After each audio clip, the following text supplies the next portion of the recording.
이렇게. 자, 이렇게 하면 이렇게 탁.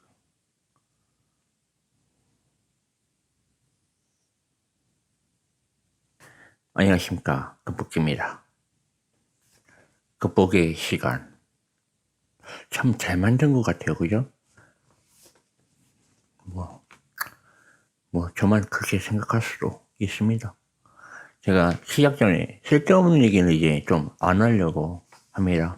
바로 넘어가도록 하는데요. 그래도 한마디씩은 해야죠. 한마디 하고 넘어가도록 하겠습니다. 제가 좋아하는 글, 세이노 가르침에 대한 글 중에 여러 가지 있지만 이거를 한번 얘기 드리고 싶네요. 기억을 암기를 못했어요. 그냥 뜻은 알죠. 뜻은 알기 때문에. 보고 읽어드릴게요.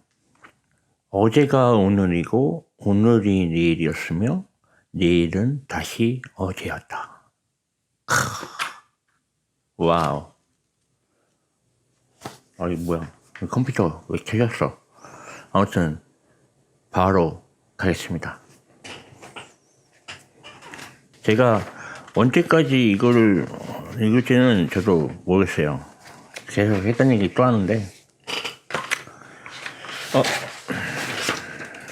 죄송합니다. 빨리빨리 읽어드릴게요. 그리고 계속 틈틈이 보세요. 틈틈이 보시면 됩니다. 뭐 버스 타고 갔잖아, 뭐 집에서 뭐 화장실에 있거나 뭐 그때 잠깐 보시고 이 머리를 이렇게 깨우쳐야 돼요. 네? 그냥 뭐 탕기를 놓고 슉 가버리면 진짜 의미 없습니다, 여러분. 아시죠? 저도 지금 막 바뀌어가고 있어요. 지금 바뀌어가고 있어요. 저 첫 번째로 하루에 씻는 걸 2번 합니다. 시작하겠습니다. 자, 이건 했던 건가? 내가 여러 번 읽어가지고 이제 내가 안 했지 싶은데, 제가 뭐 이렇게 기억력이 없어요. 하겠습니다. 이걸 안 했을 것 같아요. 네, 안 했습니다. 안 했어요.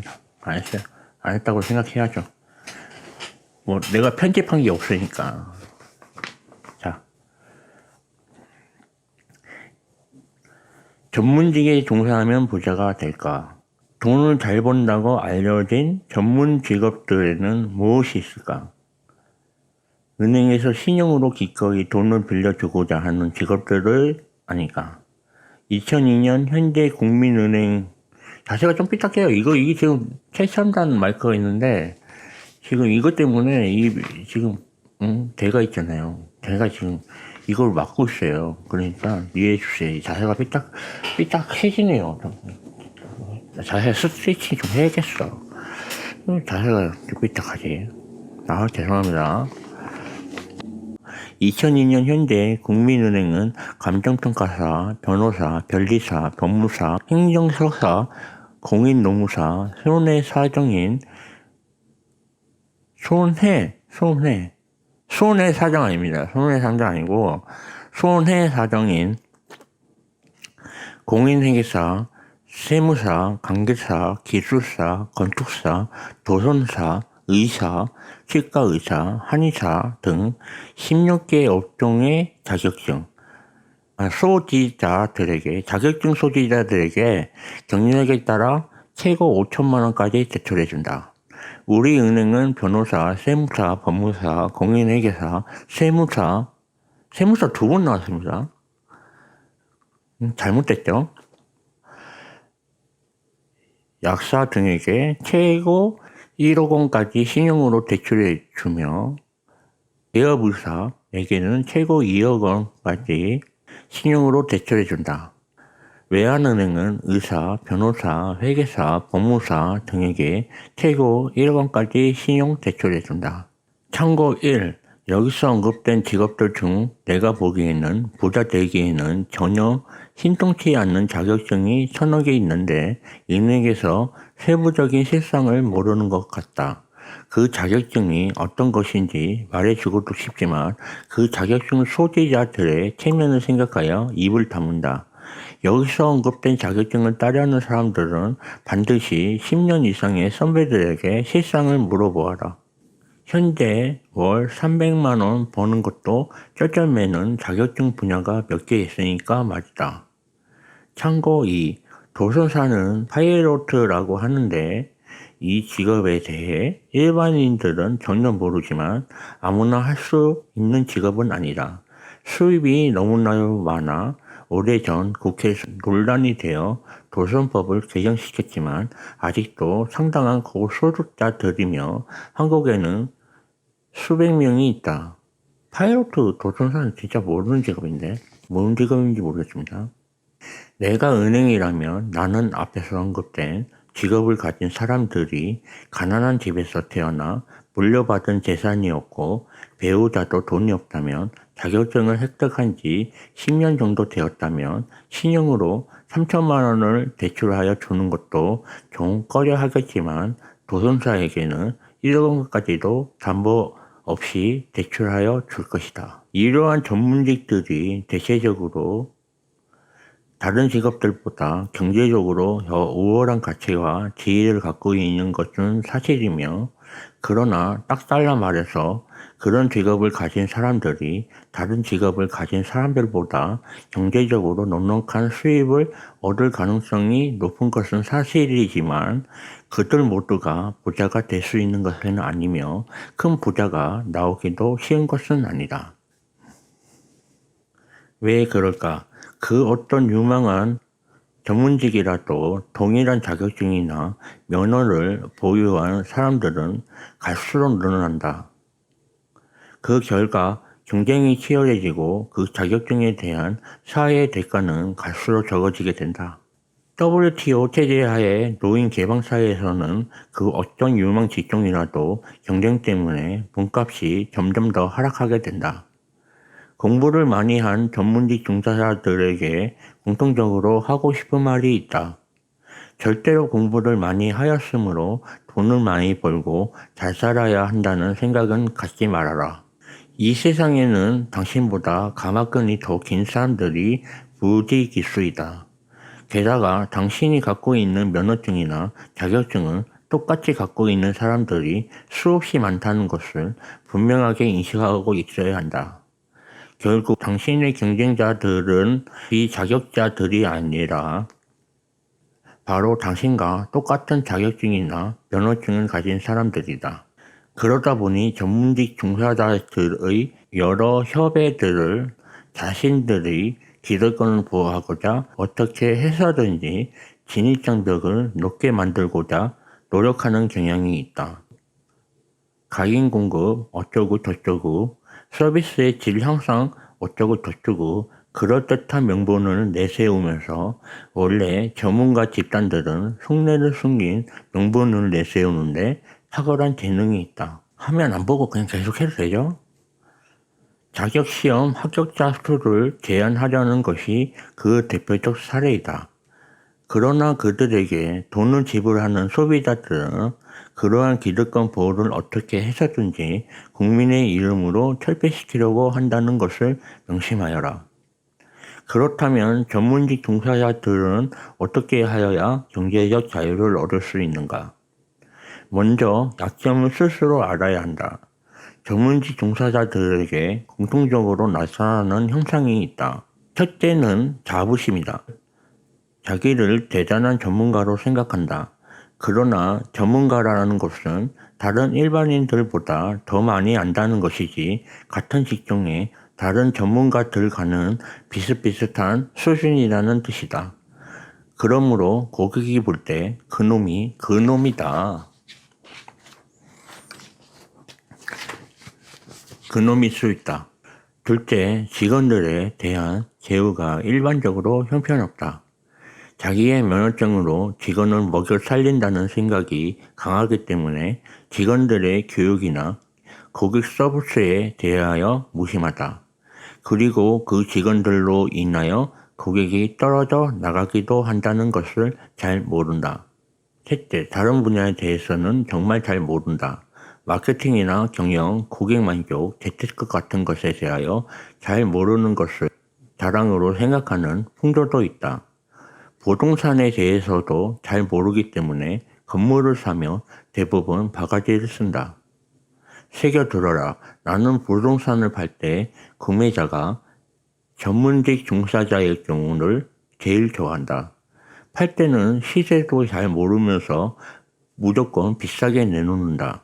그래서 나는 부동산 매입 시에는 전문직 종사자들을 상대하려고 하지 않는다. 반면에 자기 수입이 적으면 그저 세상 탓만 하고 제도가 잘못되었다고 믿는다.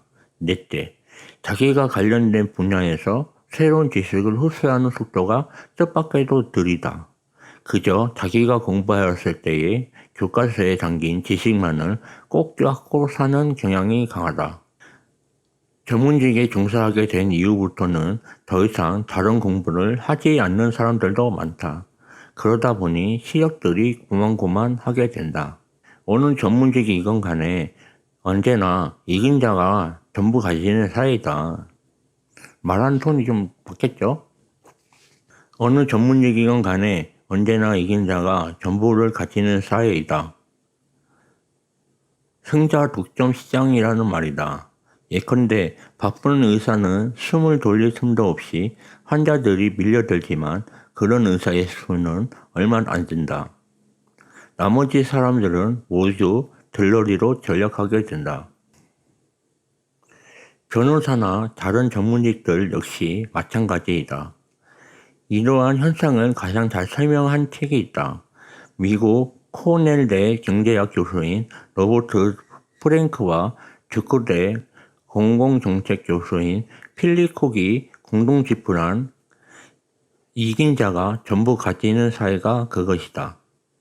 이 책의 번역판이 CM 비즈니스라는 출판사에 의하여 한국에 소개된 것은 1996년이었지만 이 책을 소개한 신문은 내 기억으로는 오직 한겨레 신문뿐이었기에 잘 알려지지 않았다. 책이 좀 두껍고 학술적이고 이론적인 면도 다루기 지루한 느낌은 주기 때문에 잘 팔리지도 않는 바람에 결국 출판사는 그 책 한 권을 마지막으로 사라져 버렸다. 하지만 이 책은 전문 직업인들 뿐만 아니라 일반인들도 반드시 읽어야 할 좋은 책이다. 단 교수가 아니라면 전반부만 읽어라. 와, 영어 너무 싫어하는데 이 영어 어떡하지? 요즘 다행히 그래도 영문 타자 연습하고 있습니다. 대단하죠? 하루에 한 번씩은 합니다. 자랑스럽네. 비행기. 전문직 종사자가 그 집단에서 마이크에 좀 안 들어갔으면 좋겠다. 진짜. 제가 말을 안 했으면 좋겠다고요. 알겠습니다. 읽기만 하겠습니다.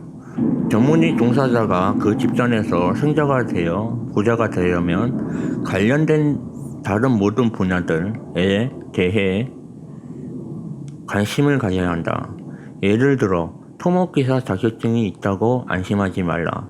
구조에 대해서도 알아야 하고 건축에 대해서도 알아야 하며 심지어 인테리어도 알아야 비로소 사람들이 당신을 찾을 것이다. 이것은 변호사이건 의사이건 마찬가지이다. 다중 전공이 필요하다는 말이다. 아울러 수많은 면허증 소지자들 중에서 당신을 고를 수 있는 선택권은 고객에게 있음을 잊지 말라. 모든 고객에게 성심성의껏 최대한 잘하라는 말이다.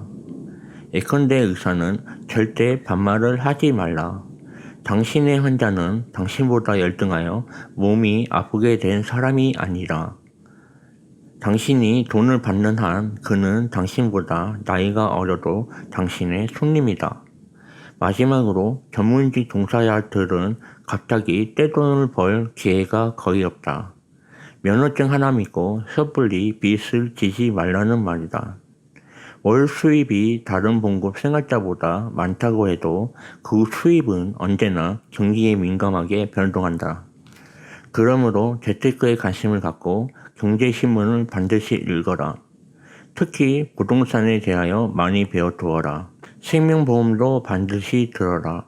당신이 갑자기 죽으면 당신 가정은 정말 살기 힘들어진다. 구멍가게는 가장이 죽어도 가족들이 가게를 꾸려갈 수 있다. 사족.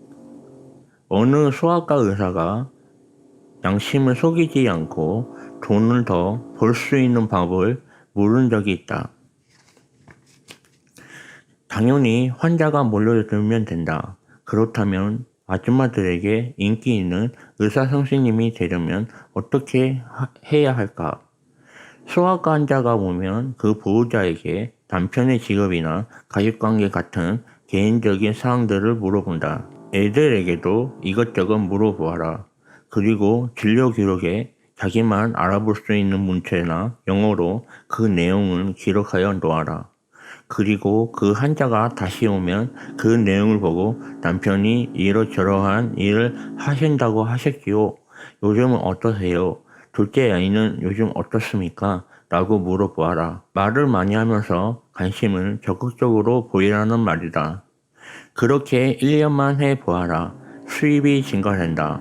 물론 인근의 다른 소아과 의사는 임대료와 인건비를 걱정하게 되겠지만 모든 의사들이 이 글을 본다면 그래서 또다시 경쟁에서 이길 수 있는 길을 찾게 된다면 그때 가서 다시 내게 물어보아라.